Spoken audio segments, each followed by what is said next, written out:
Hello guys, magluluto ako ng pastulya. Ito ang ingredient ng pastulya. Yan, beans yung pastulya ang tawag sa kanila dito sa Saudi Arabia. Yan, ito mga ingredients, coriander, black pepper, then maggi, then paprika.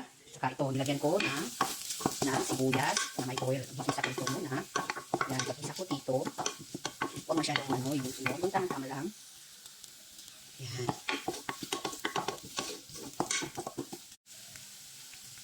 Yan, pag okay na, lagyan ko maggi para pampalasa. Yan. Ito muna ilagay.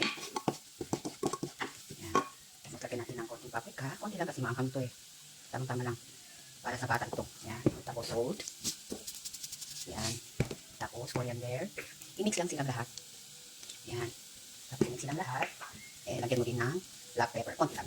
Yan. So, i-mix din na sila ulit. I-mix nila. Nagkasama yung mga ingredients na nilagyan ko. Yan. Isa na siya. Halo-halo lang ito. Yan. Yan. Halo-halo na ito. Okay na. Lalagyan na natin ang pastulya.